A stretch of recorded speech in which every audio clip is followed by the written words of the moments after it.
yang begitu agungnya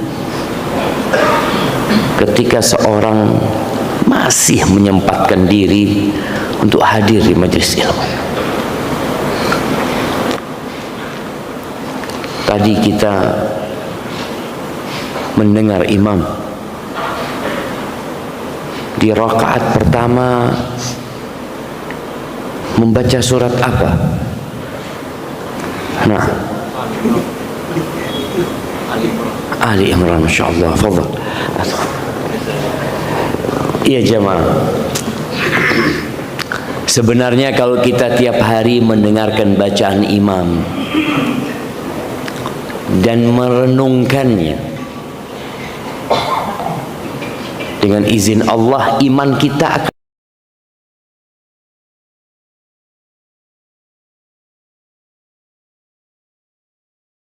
imannya sedang lemah, semangatnya beribadah turun. Sedangkan membaca Al-Quran, mendengarkan Al-Quran itu termasuk yang menambah keimanan. Wa idza tuliyat alaihim ayatuhu zadathum imana. Ini pernyataan Allah Azza wa Jalla. Apabila dibacakan kepada mereka ayat-ayatnya, bertambah keimanan mereka. Kadang-kala kita bingung bagaimana Ustaz obatnya futur. Dengarkan dua Al-Quran. Tapi sebagian kita kadang-kala nggak khusyuk ketika mendengarkan, atau khusyuk tapi nggak paham, yang menuntut kita untuk belajar dan mengkaji apa yang dibaca. Tadi imam membacakan salah satunya dari ayat 14 ya, di surat Al-Imran. Allah mengatakan zuyyina linnas hubbus syahawati minan nisa'i wal banin. Allah katakan dijadikan terasa indah dalam pandangan manusia. Apa? Cinta syahwat terhadap para wanita. Ingat, tidak ada alasan seorang berzina. Kan Allah sudah tumbuhkan dalam diri kita, Allah tanamkan di dalam jiwa manusia kecintaan kepada wanita. Iya,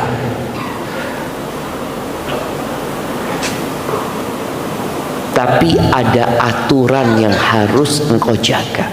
Makanya dunia ini penjara buat orang beriman. Penjara. Antum sudah bayangin ya, sijnul mukmin. Seperti itu Nabi alaihissalatu wassalam mengatakan. Dia mencintai sesuatu tapi nggak boleh. Ada aturan. Aturannya menikah.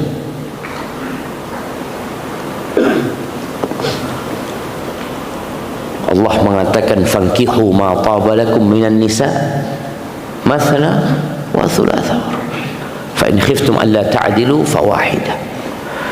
Nikahi yang baik-baik dari wanita itu 2, 3. Ini Allah perbolehkan. Allah berikan ujian kepada hambanya. Allah bukakan pintu untuk menyalurkan syahwat tersebut. Kau nikahi 2, 3, 4. Kalau kalian takut tidak mampu berlaku adil, fawahidah, cukup 1. Kata Allah Azza wa Jalla. Makanya nggak ada alasan orang itu berzina. Kita diperintahkan menundukkan pandangan. Semua jalan yang mengantarkan kepada perzinaan dalam Islam ini ditutup, sehingga nggak punya alasan kau. Oh gimana Ustaz, anak mau nikah tapi nggak mampu. Ada solusinya.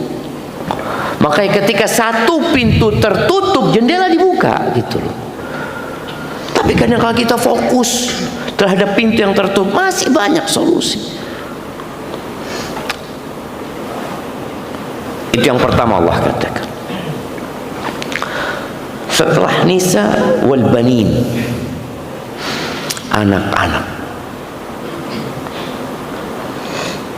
Terkadang orang itu kecintaan kepada anaknya membuat dia lupa dengan Tuhan. Bahkan Nabi alaihi salatu wasallam mengatakan al-waladu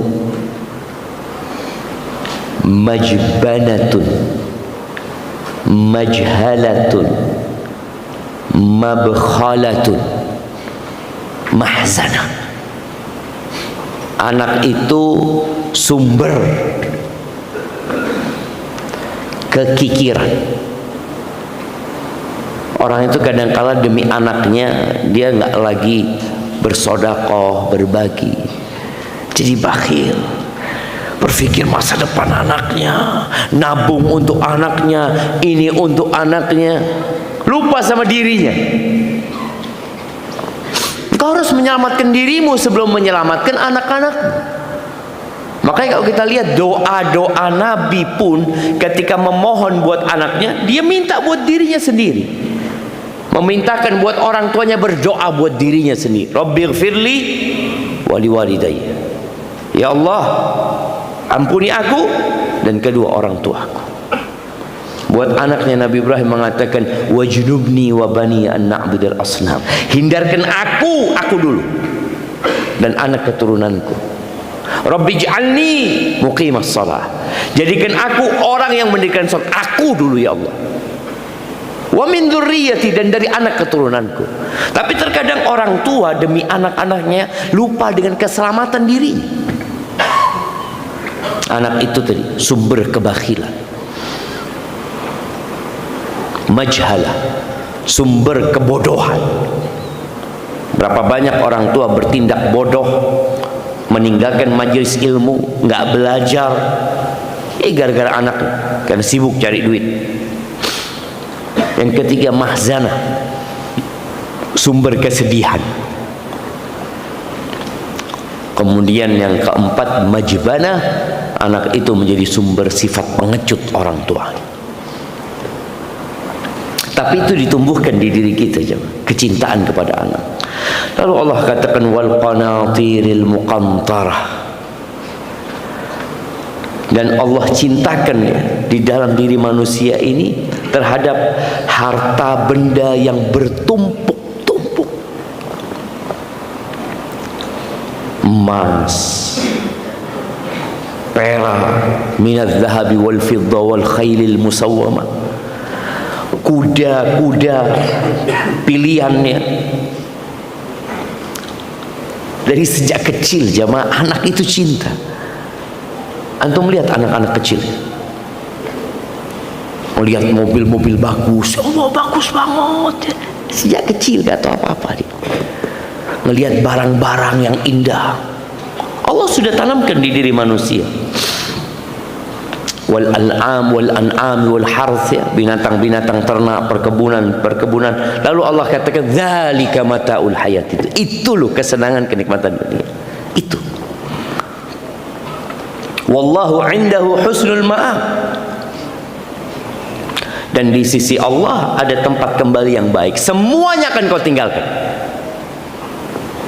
Istri-istrimu akan kau tinggalkan, anak-anakmu, harta bendamu, kekuasaanmu, jabatanmu, semua bakal ditinggalkan. Di sisi Allah ada tempat kembali yang baik.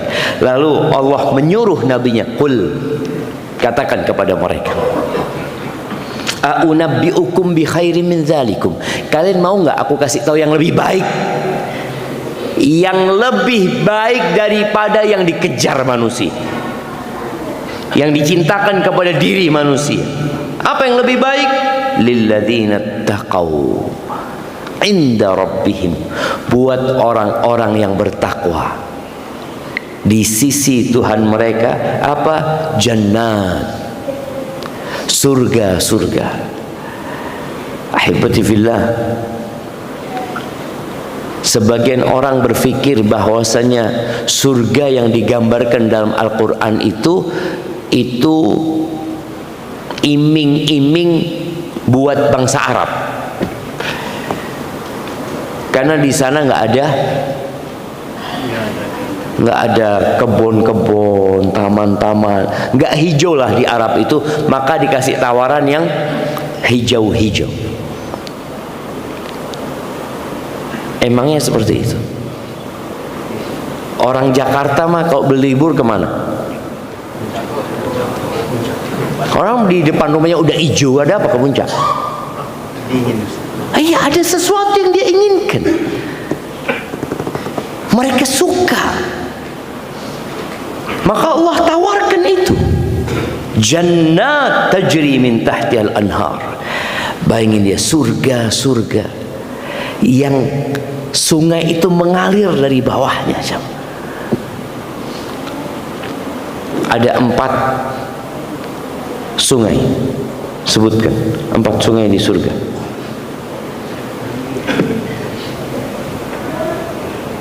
Sungai apa? Yang pertama dari air yang tawar. Yang kedua susu, sama kayak Ciliwung kalau habis hujan, kopi susu. Susu, khamr, dan madu. Masya Allah, barakallahu fikum, fadlan. Bayangin ya, sungainya susu. Air mungkin kita biasa melihat, tapi kita lihat airnya jernih, segar. Susu ngelihat, Masya Allah. Kemudian madu, khamr, tajri min tahtil anhar. Berapa lama di sana? Khalidina fiha, kekal selama-lamanya. Orang biasanya kalau menetap di satu tempat, walaupun tempat itu bagus, akan kehilangan kenikmatan. Antum lihat ya, orang-orang yang tinggal di puncak, dia udah biasa gitu loh, udah nggak lagi menikmatin. Tapi di surga, kenikmatan itu diperbaharui terus. Dia merasakan sesuatu yang indah, yang indah, yang indah terus. Wa azwajun mutahharah, istri-istri yang disucikan. Istri-istri yang disucikan.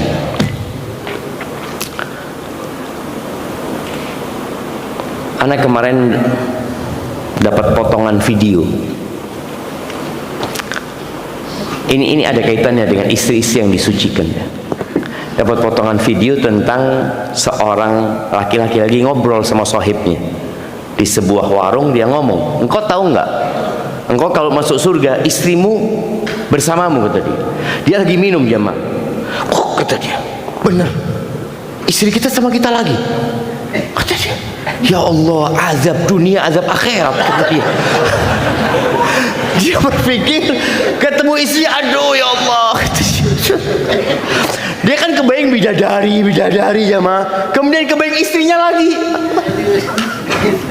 Allah katakan wa azwajun mutahharah, tuh istri itu disucikan sudah jamaah. Jadi kalau ada sikap-sikap buruknya dia, kan sebagian kita harus bersabar menghadapi istrinya. Dia kalau pulang, ya Allah ketemu lagi sama yang ini. Dia kadang-kala sedih. Tapi kalau sudah masuk surga, mutahharah, selesai sudah, disucikan dari sifat-sifat buruknya, baik yang berkaitan dengan sifat fisiknya atau sifat batinnya, bersih sudah jamaah. Jadi jangan sampai antum berpikir kalau masuk surga antum nggak kepingin ketemu sama istri antum, nggak, sudah capek di dunia sama dia. La, mutahharah, ditambah lagi bidadari surga. Waridwanum minallah, dan Allah akan kasih keridhaan kepada mereka. Allah ridha. Antum gimana Tuhan pencipta langit dan bumi suka sama antum? Di dunia ini antum kalau disenangi sama presiden, bagaimana perasaan antum? Disenangi sama Pak Gubernur, urusan antum semua akan dimudahkan. Ini Allah katakan waridwan minallah, Allah ridho sama antum. Wallahu basirum bil ibad, Allah itu maha melihat dengan hamba-hambanya. Siapa orang-orang bertakwa ini jemaah? Siapa mereka? Ada banyak dalam Al-Quran itu sifat orang-orang bertakwa, yang kalau kita baca Al-Baqarah, hudal lil muttaqin, disebutkan kriteria orang-orang bertakwa ya. Di surat Al-Mu'minun juga seperti itu. Di surat Ali Imran Allah sebutkan kriteria orang-orang yang bertakwa. Siapa mereka? Alladzina yaquluna rabbana innana amanna. Mereka adalah orang-orang yang mengatakan, wahai Rabb kami, sesungguhnya kami beriman. Terus minta apa? Faghfir lana dzunubana. Orang bertakwa itu enggak sok suci. Kenapa anak ingin nyampaikan ini? Kita ini kadang kala yang sering datang kajian merasa sudah baik. Di saat orang-orang sibuk bekerja antum datang kajian. Di saat orang-orang sedang sibuk tertidur nyenyak di atas ranjangnya antum sholat malam. Kadang-kadang ada perasaan anak ini udah benar. Ini orang bertakwa, mereka menyatakan keimanan mereka, lalu apa yang mereka katakan? Faghfir lana dzunubana, ampuni dosa-dosa kami. Awal sifat orang bertakwa itu mengakui bahwa dia hamba Allah dan dia punya banyak dosa. Ya merasa sudah baik. Faghfir lana, belum minta yang lainnya, sudah minta ampunan kepada Allah Azza wa Jalla. Maka tolong perbanyak doa kita minta ampunan. Jangan berpikir ya ampunan itu mah buat para pendosa. Enggak. Memohon ampunan itu buat orang-orang yang bertakwa. Faghfir lana dzunubana wa qina adzabannar, dan selamatkan kami dari api neraka. Dia ditawarin surga, dikasih tahu kenikmatan surga, tapi dia tahu sebelum masuk surga melewati neraka gitu. Maka mereka minta diselamatkan dari api neraka. Siapa mereka ini? As-sabirin. Mereka adalah orang-orang yang penyabar jemaah. Kemudian yang kedua, was-sadiqin. Mereka orang-orang yang jujur gitu. Yang ketiga, wal qanitin. Mereka orang-orang yang patuh, ndak ngeyel. Orang bertakwa tuh kalau dikasih tahu nggak ngeyel. Berapa banyak orang kalau dikasih tahu, ini loh sunnahnya Nabi SAW. Aduh mah cuma sunnah. Ada meremehkan. Kadang-kala dapat perintah di debat. Perintah itu bukan untuk didiskusikan. Perintah itu untuk diamalkan. Ketika seorang mendiskusikan perintah, gimana sih? Diperintah engkau mampu kerjakan, nggak mampu minta ampun, selesai. Makanya kalau antum lihat bagaimana ya militer itu mendidik anak buah, sami'na wa ata'na. Diperintah apa sih? Siap. Perkara nanti nggak bisa, dia mengatakan minta maaf. Belum bisa. Anak sudah berusaha. Tapi yang pertama siap dulu. Karena sekali lagi yang namanya perintah itu bukan untuk didiskusikan, tapi untuk diamalkan. Jadi orang tua kalau nyuruh antum sesuatu, kemudian dia berdiskusi sama antum, bapak ngomong, ya Allah nak, ayo nak ambil itu nak, buku itu yang ada di sana. Buku yang mana abah, kata dia. Itu loh nak, abah mau baca memang. Ini sang bapak ngomong sama anaknya, astagfirullahaladzim. Maka tolong, jadilah orang-orang yang kalau diperintah itu mengamalkan. Dan di akhir surat Al-Baqarah yang tiap mau tidur kita baca, apa sifat orang-orang bertakwa itu? Wa qalu sami'na wa ata'na ghufranak. Ya Allah, kami mendengarkan, kami taat. Ghufran, minta ampun kepadamu ya Allah. Itu ketika nggak mampu, sudah minta ampun sama Allah Azza wa Jalla. Tapi selalu dalam kondisi kita sami'na wal qanitin. Allah sebutkan wal munfiqin. Mereka orang-orang yang suka berinfak. Orang bertakwa itu suka berinfak, bukan kadangkala berinfak. Dan kalau sudah bicara berinfak, oh berarti orang bertakwa itu orang kaya aja Ustaz ya. Lu enggak. Masjid ini berdiri jamaah, ada yang suka berinfak, tiap dapat rezeki 10.000. Ya, gaji dia mungkin berapa, 50.000, dia kasih terus, dia berinfak. Ada. Jadi yang berpikir berinfak itu harus kaya dulu lah. Antum harus jadi orang yang bertakwa dan antum cinta dengan yang namanya berbagi dengan orang lain. Wal mustaghfirina bil ashar. Subhanallah. Dan mereka ini adalah orang-orang yang suka istighfar di waktu sahur. Allah mulai menyebutkan sifat orang bertakwa ini, bahwa mereka adalah orang-orang yang doanya Rabbana ighfir lana, ya Allah ampuni dzunuban, ampuni dosa-dosa kami. Dan ditutup dengan sifat mereka terus beristighfar. Artinya mereka memulai harinya sebelum subuh dengan beristighfar, memohon ampun kepada Allah Azza wa Jalla. Terus nanti mau bangun tidur mereka beristighfar, memohon kepada Allah Azza wa Jalla. Maka ahibati fillah, semoga Allah menjadikan kita orang-orang yang bertakwa.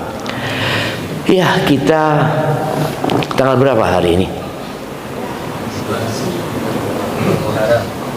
Tanggal berapa? 5. Betul, tanggal 5. Tergantung satu Muharramnya kapan. Kan gitu.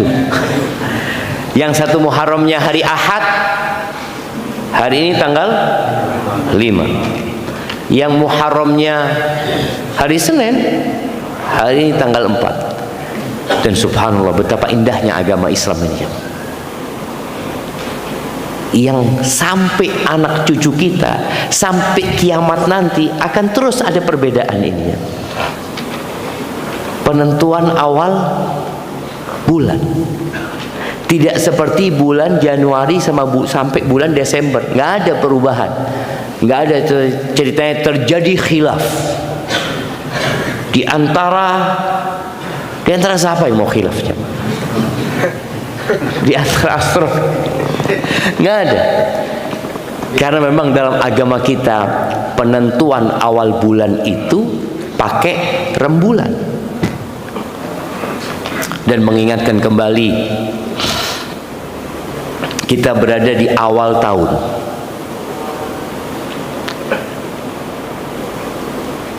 Namun kok nggak ada rame-rame Ustaz ya?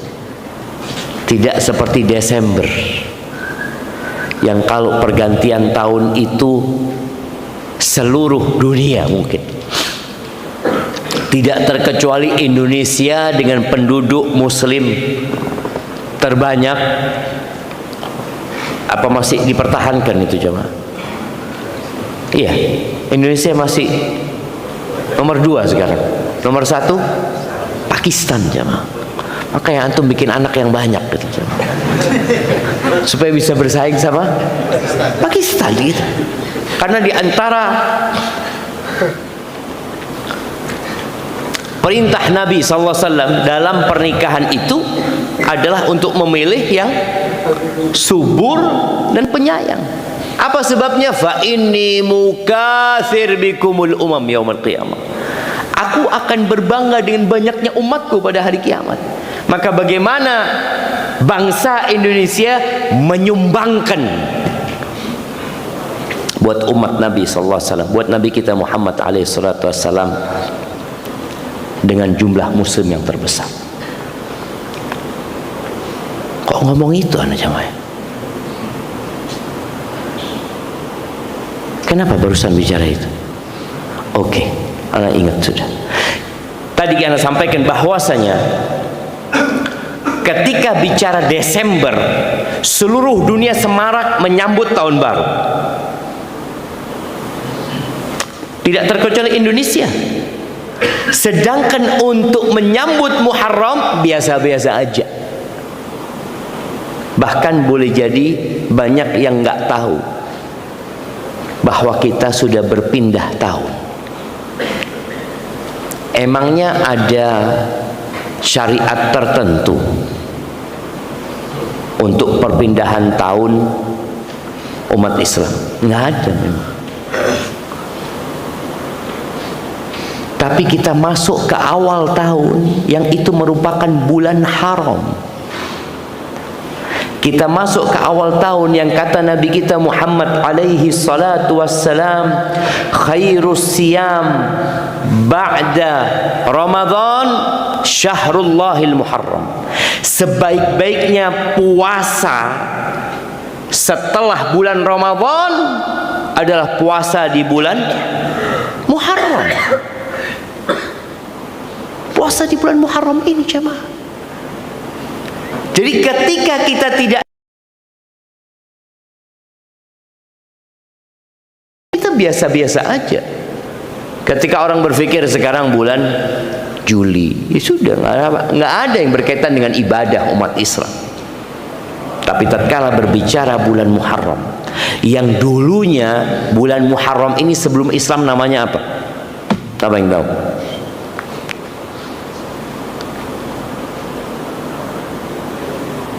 Ingat, bulan 12 ini sudah ada sejak penciptaan langit dan bumi.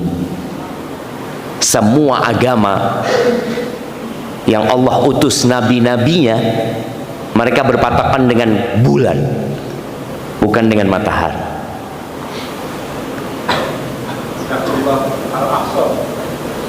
Syahrullahil Asam. Dapat dari mana? Dari Google. Kirimkan ke sana. Iya. Iya, itu disebut itu, tapi ada namanya. Ada nama lain buat bulan Muharram. Muharram ini sebenarnya sifat yang kemudian menjadi nama. Nah, ada yang nyontek lagi? Fadhal. Masya Allah, ahsanta. Kirimkan ke belakang. Safar awal.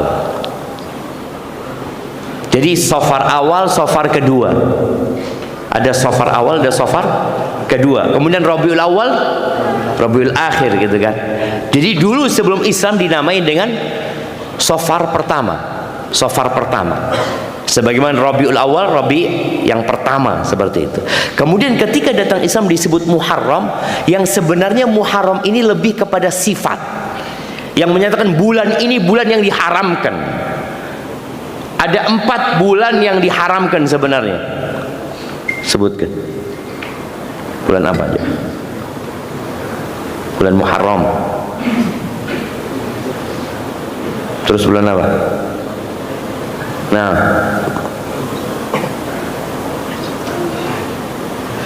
Nah, santri-santri harus tahu.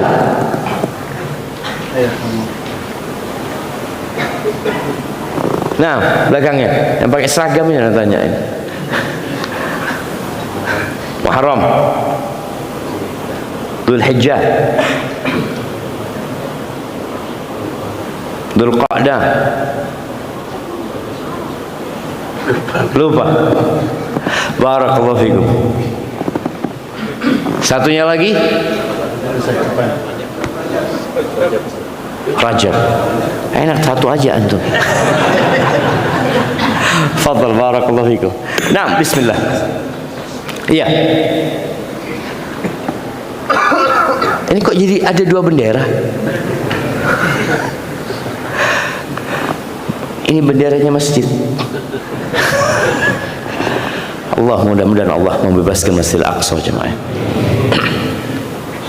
Iya. Santri nggak boleh nggak tahu. Nah, baik, sebutkan. Ada santri di sini. Nah, mantap. Sebutkan bulan-bulan Islam. Muharram, Safar, Rabiul Awal, Rabiul Akhir, Rajab, Sya'ban, Jumadil Awal, Jumadil Tsani,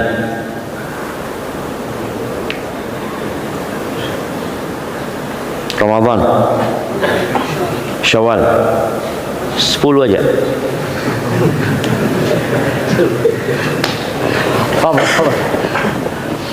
Ya jemaah, tadi nggak urut itu. Udah kurang nggak urut lagi. Ya, santri usahakan jangan sampai lupa dengan bulan-bulan ini ya. Karena harapannya engkaulah yang akan pulang ke rumah membawa bulan itu ke keluarga. Seperti yang pernah Anda sampaikan, Anda nggak tahu di sini apa tempat lain, pengetahuan kita ini bukan hanya sebagai maklumat, tapi untuk diamalkan jemaah. Di antara cara yang paling mudah kita mengamalkan ilmu ini adalah menjadikan gaji buat orang-orang yang di bawah kita itu dengan bulan Hijriah. Antum punya pembantu, ART, antum punya supir, siapa aja, gajinya setiap akhir bulan atau awal bulan Qamariyah. Seneng nggak kalau mereka digaji dengan bulan Qamariyah? Seneng nggak? Kenapa kok seneng? Lebih dikit kerjanya, lebih dikit. Sahih jemaah. Dan membuat mereka ingat selalu dengan awal bulan. Ingatkan masuk bulan apa sekarang? Mamanya nanti bulan Muharram. Ketika mau gajian tanya, ada apa dengan bulan Muharram? Ada gaji. Fulus yang dia pikirkan fulus. Maka ini sebuah ya kita ingin jemaah. Bagaimana negeri kita yang mayoritasnya muslim itu selalu ingat dengan Hijriah. Ketika antum bikin surat menyurat, selalu di surat itu ada kalender Hijriah. Ini sebagai bentuk mengamalkan kita kalender Islam. Di beberapa pesantren anak heran jemaah. Pesantren yang mengajarkan agama Islam, surat menyuratnya semua pakai Masehi. Dia mengatakan, ya sudah, kita kan di Indonesia. Subhanallah. Kapan kita hendak membuat perubahan? Kapan kita hendak mengingatkan umat?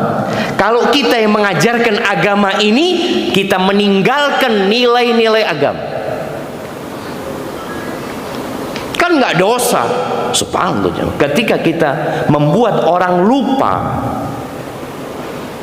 dengan kalender umat Islam itu sendiri, maka kita akan membuat mereka kebingungan ketika membaca sejarah. Dalam sejarah disebutkan Ali bin Abi Thalib meninggal dunia tahun 40 Hijriah. 40 Hijriah. Jadi nggak tahu dia. Karena yang dia ingat cuma Masehi. Baik, ahibati fillah.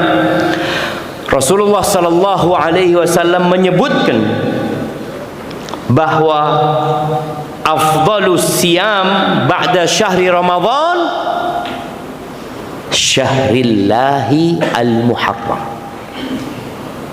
Sebaik-baiknya puasa setelah bulan Ramadan adalah puasa di bulan Muharram.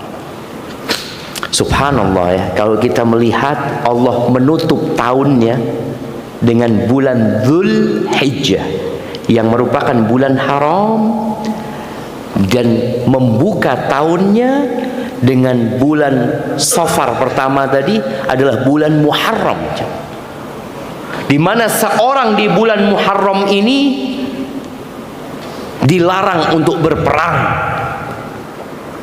Agama Islam adalah agama kedamaian. Mengakhiri tahun dengan kedamaian, memulai tahun dengan kedamaian. Dan kita tahu bagaimana di bulan Muharram ketaatan kepada Allah diperintahkan dan perbuatan dosa dilarang lebih. Artinya kalau berbuat dosa di bulan selain haram dan berbuat dosa di bulan Muharram, bobotnya berbeda. Wakanu, dikatakan bagaimana para salafus soleh itu mengagungkan 3-10. Ingat kajian kita sebelum hajian. Nah, ada 10 yang diagungkan. Tanya sama santri, Mana pakai seragam lagi? Nah, 10 akhir Ramadan, 10 awal Dzulhijjah, 10 awal Muharram. Subhanallah jemaah. Kita ini dikasih nikmat sama Allah Azza wa Jalla. Bagaimana dikasih waktu yang mulia, diberikan kepada kita kesempatan sebaik-baiknya puasa itu di bulan Muharram. Untuk puasa sunnah mutlak. Para ulama membicarakan tentang puasa sunnah ini, ada sunnah mutlak, ada sunnah yang terikat. Sunnah yang mutlak lebih baik adalah di bulan Muharram. Sebagian ulama berpendapat hadis ini menyatakan bahwasanya sebaik-baiknya puasa 1 bulan full itu di bulan Muharram.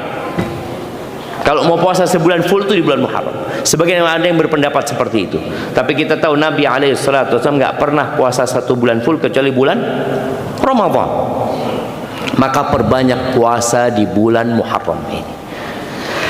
Ya, kapan puasanya? Bebas.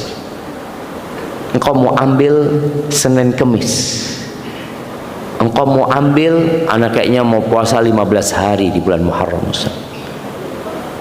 Anak mau puasa tanggal 1, tanggal 3, tanggal 5, tanggal 7, tanggal 9, tanggal 10. Karena 10 Asyura.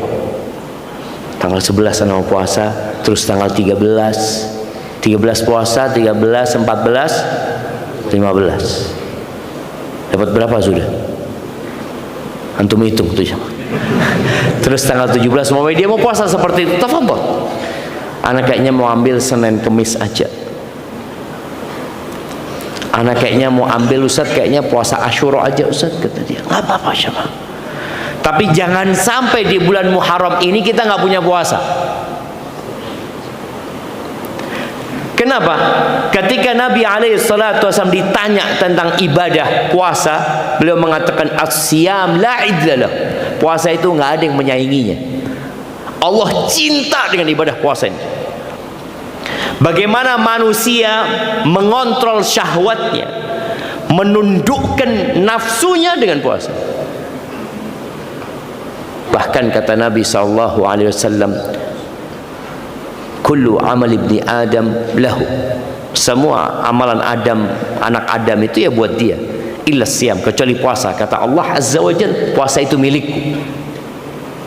Kenapa? Ini orang yada'u ta'amahu wa syarabahu wa syahwatahu min ajli. Ini orang meninggalkan makan, meninggalkan minum, meninggalkan syahwatnya. Yang tadi kita bicara syahwat itu yang merupakan kesenangan dunia, yang kata Allah dzalika mataul hayatid dunya, itulah kesenangan-kesenangan kehidupan dunia, dia tinggalkan puasa. Maka Allah berikan pahala khusus buat orang-orang yang berpuasa. Maka nasihat ana, berusahalah antum puasa. Ya kalau memang malas puasa, paling enggak puasa Asyura. Yang kata Nabi SAW, puasa Asyura itu aku berharap Allah mengampuni dosa tahun lalu. Di hadis yang diriwayatkan Imam Muslim, Nabi SAW mengatakan siyamu yaumi Arafah, puasa di hari Arafah. Ini hadis diriwayatkan oleh Imam Muslim. Puasa di hari Arafah, ahtasibu 'ala Allah an yukaffira as-sanata allati qablah was sanata allati ba'da. Aku berharap diampuni dosa tahun sebelumnya dan tahun sesudah. Bayangin jemaah, pahalanya itu ampunan dosa. Wasiyamu yaumi Asyura, adapun puasa di hari Asyura, ahtasibu 'ala Allah ayyukaffira as-sanata allati qablah. Aku berharap Allah mengampuni dosa tahun lalu. Ini puasa Asyura. Asyura itu artinya hari ke-10. Kalau antum membaca cerita awal puasa Asyura ini, Nabi berpuasa Asyura itu di tahun kedua Hijriah. Ketika beliau hijrah ke kota Madinah, beliau hijrah di kota Madinah itu, atau sampai kota Madinah itu sudah bulan Rabiul Awal. Jadi sudah kehilangan Muharram sama Safar.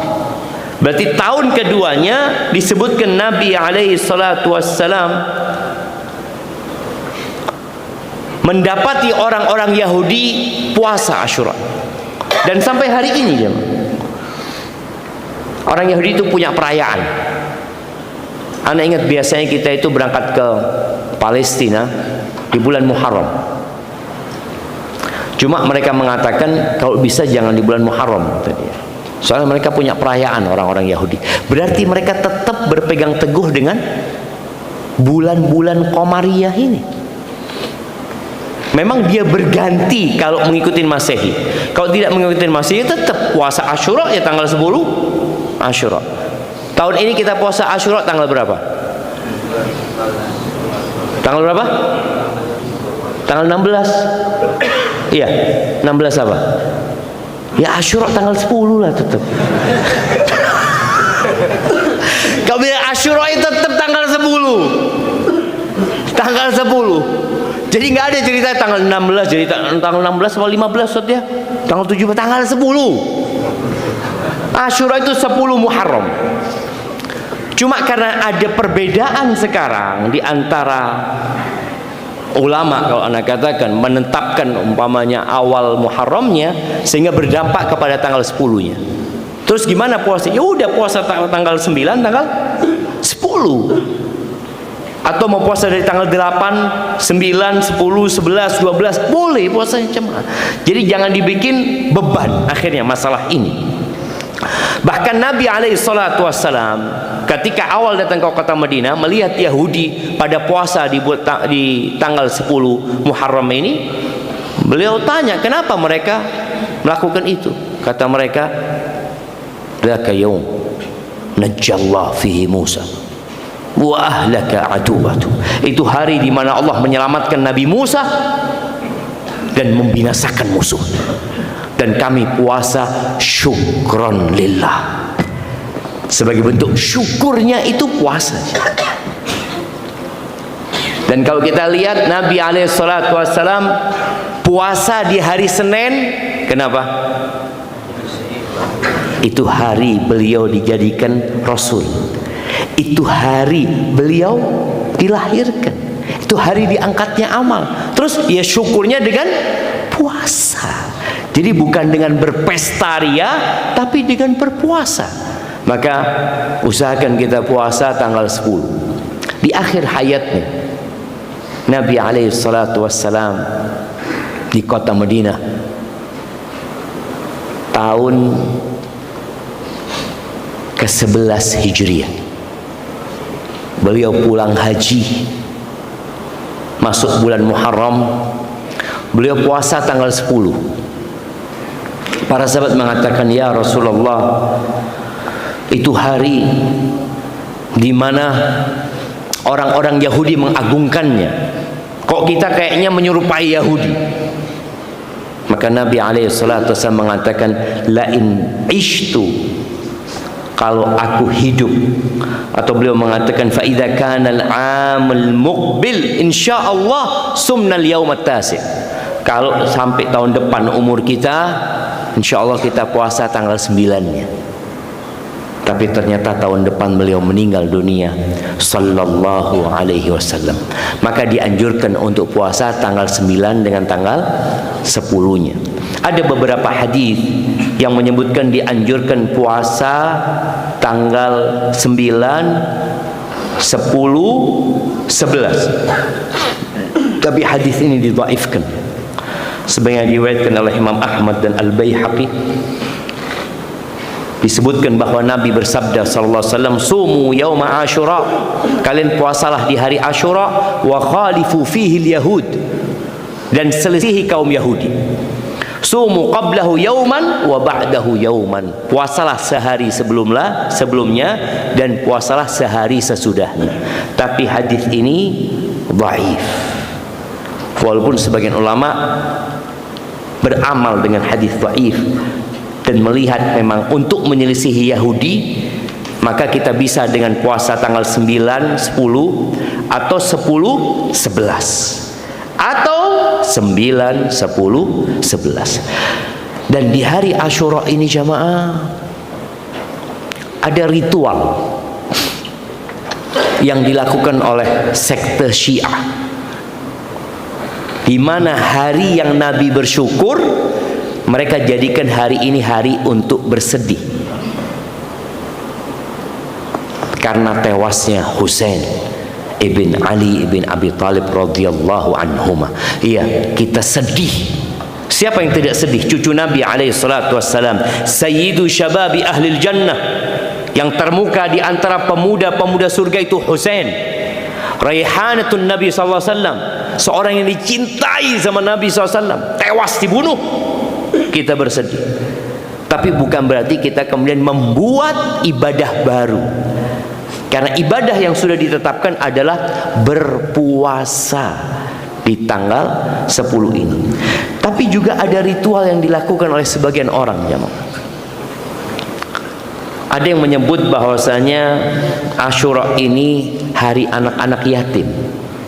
Iya, di masyarakat, di kampung ana disebut yatiman.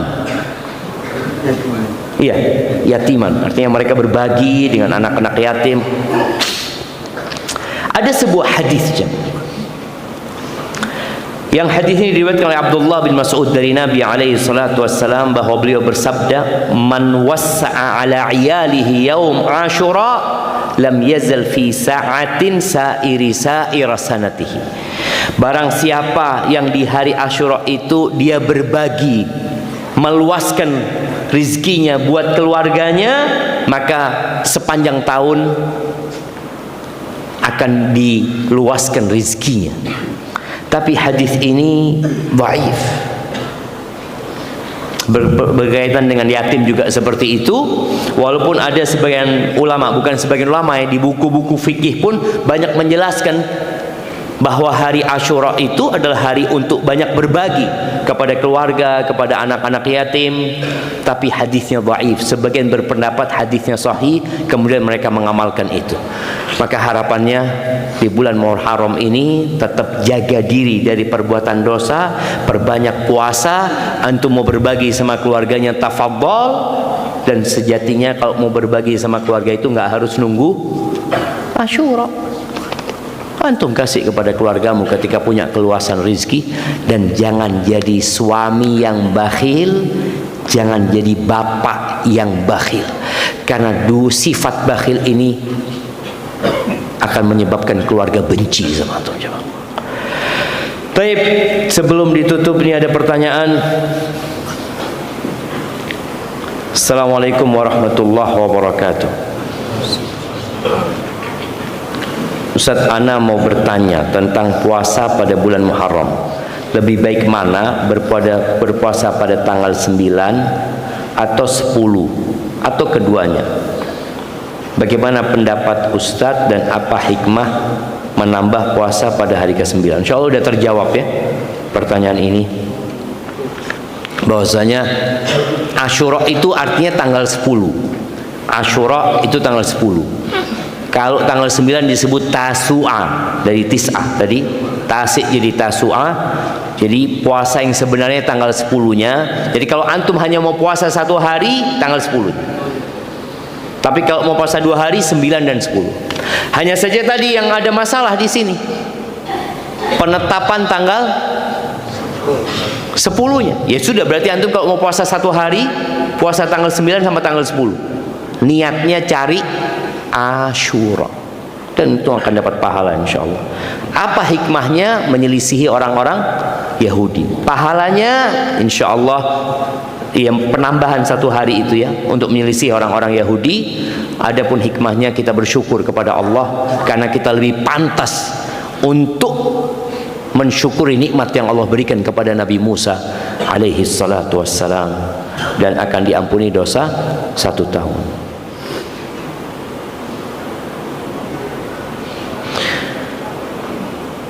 Apa saja kiat-kiat selama bulan Muharram ini? Itu pertanyaan pertama. Kedua, jika di bulan Muharram telah berbuat dosa seperti maksiat, apakah ada konsekuensi selama bulan Muharram? Apa solusinya agar terhindar dari berbuat dosa atau maksiat selama bulan Muharram? Jazakumullah khair. Nah, ini pertanyaan menarik sekali jamaah ya. Ketika seorang muslim masuk ke awal bulan, kita ingat ada doa apabila melihat hilal. Yang bulan lalu ana tanyakan, siapa yang masih ingat sama doanya? Doa melihat hilal. Oh, ada yang angkat tangan di belakang. Nah, jemaah, masa tiap awal bulan diingatkan lagi jemaah? Doa melihat hilal. Ana izin minum dulu, antum mikir dulu ya. Kalau enggak nyontek dulu.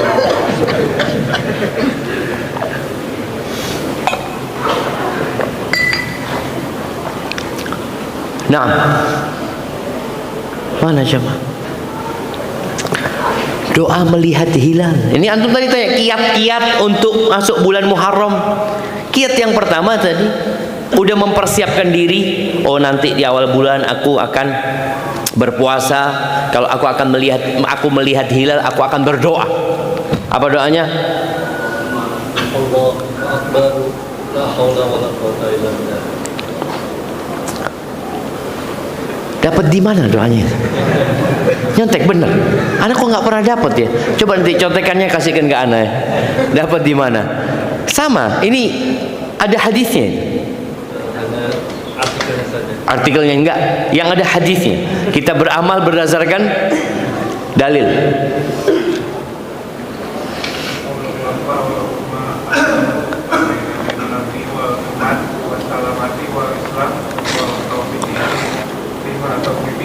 Wa taufiqi lima tuhibbu wa tardah rabbi wa rabbukallah.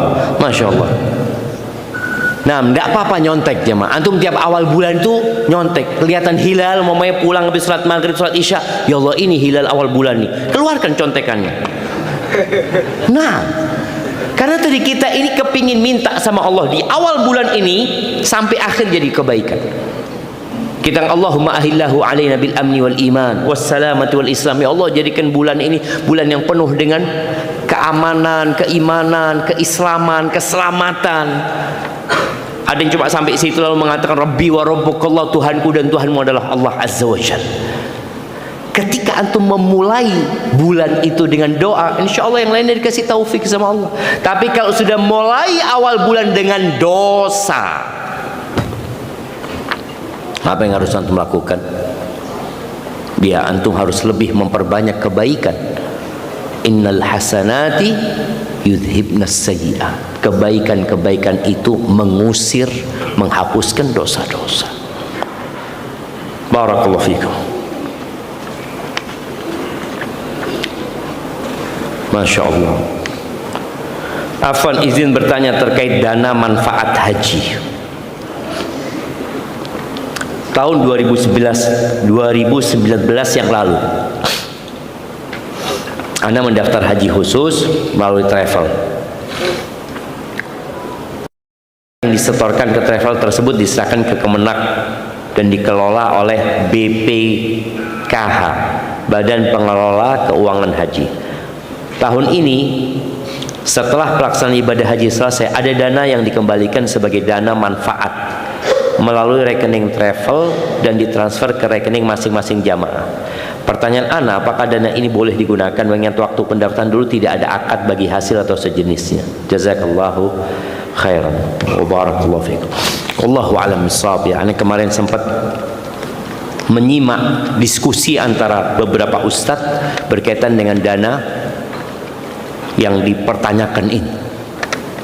Dia setor umpamanya 4.000 US dollar, nanti dana itu dibalikin full kepada jamaahnya untuk berangkat haji. Pulang haji ada uang yang dikembalikan lagi. Sebagian ustadz beranggapan nggak apa-apa karena bukan utang piutang, karena sejatinya kita itu beli kuota dari pemerintah, kemudian uang itu dikelola oleh pemerintah. Jadi kita beli uang kita, kemudian dikelola sama mereka, kemudian ada hasilnya. Ada yang berpendapat seperti, ada yang berpendapat nggak boleh. Jadi ana sampai saat ini belum tahu mana yang lebih kuat di antara dua pendapat tersebut. Mungkin ditanyakan kepada ustadz lainnya. Tolong nasihatnya. Ana belakangan ini sering mengalami futur ketika sedang puasa. bagaimana agar ana melawan rasa futur itu ketika sedang puasa. Iya, ahibati fillah, innamal a'malu binniyat. Maka tolong ketika antum puasa, antum bikin banyak niat. Kenapa antum puasa? Ya Asyura Ustaz, kan untuk mengampuni dosa 1 tahun. Tambah niatnya. Kenapa antum puasa? Katanya puasa itu amalan yang paling dicintai Allah, Ustaz. Anak kepingin mendekatkan diri kepada Allah dengan puasa ini. Kenapa antum puasa? Katanya puasa sehari itu Allah akan jauhkan wajah kita dari api neraka sejarak 70 tahun, Ustaz. Kenapa antum puasa? Ya anak kepingin masuk dari pintu royan, Ustaz. Jadi ada niat yang banyak, jamaah. Bukan sekedar kenapa puasa? Ya katanya sunnah puasa, Ustaz. Bas. Ketika seorang hanya seperti itu ibadahnya, sama dengan yang lain, dari sisi zahirnya dia akan berhenti makan dari fajar terbit dan berakhir dengan matahari tenggelam. Tapi kualitas ibadahnya beda. Kenapa antum puasa? Katanya orang kalau nggak bisa nikah suruh puasa, Ustaz. Ana mau jaga syahwat ana. Jadi sudah ada niat-niat itu, jemaah. Maka mudah-mudahan dengan seperti itu Allah berikan kekuatan kepada kita sehingga puasa kita lebih berkualitas.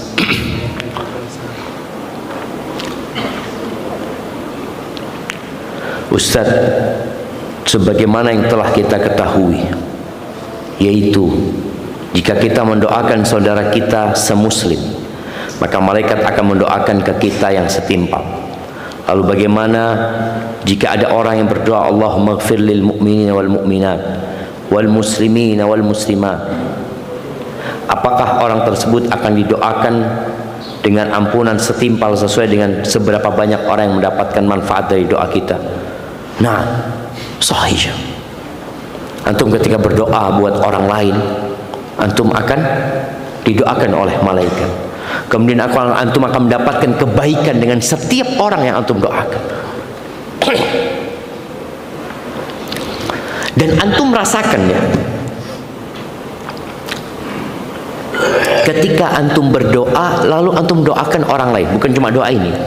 Umpamanya antum berdoa, Allahumma inni as'aluka ilman nafi'an. Ya Allah, aku minta ilmu yang bermanfaat ya Allah, buat aku, buat orang tuaku ya Allah, buat saudara-saudaraku, buat tetangga-tetanggaku ya Allah, buat kawan-kawanku di tempat kerja. Kemudian antum akan lihat ada perubahan hati antum, karena antum sudah mulai mikirkan orang lain. Kebanyakan kita kan kalau doa buat diri sendiri. Antum ketika minta rizki, antum mamanya kepingin mobil, ya Allah, aku belum punya mobil, anakku sudah 4 ya Allah, motor udah nggak cukup ya Allah, dan aku punya sohib juga ya Allah, fulan ya Allah, kasih ya Allah, tetangga-tetanggaku semua kasih mobil ya Allah, kawan-kawanku dulu di pondok ya Allah, kasih mobil semua ya Allah supaya manfaat buat mereka. Bisa antum doa kayak gitu? Apa urusan anak sama mereka, Ustaz? Anak ini doa belum dikasih-kasih. Antum ketika mendoakan mereka, malaikat itu akan dikirim sama Allah gitu. Antum akan mendapatkan kebaikan dan akan mendapatkan berkah dari doa antum. Maka berusaha kalau antum berdoa, ada doa yang untuk tetangga-tetangga antum, kawan-kawan antum, paman-paman antum, bibi antum, sepupu-sepupu antum, doakan mereka tanpa harus mereka minta. Nah, insya Allah seperti itu. Maka jangan berhenti untuk berdoa, apalagi doa minta ampunan buat mereka. Coba antum punya tetangga, lihat tetangga ini kok malas sholatnya, ya Allah berikan hidayah kepada dia agar dia rajin ke masjid ya Allah, doakan jamaah. Jadi orang yang jujur dalam berdakwah itu, di siang hari dia menyampaikan agama Allah ini kepada manusia, mengajak mereka kepada Allah, di malam hari dia minta kepada Allah buat mereka. Aqulu qawli hadza wa astaghfirullah li wa lakum wa lisairil mu'minin wal mu'minat fastaghfiruh innahu huwal ghafurur rahim. Itu yang dapat Anda sampaikan, semoga bisa diamalkan. Wassalamualaikum warahmatullahi wabarakatuh.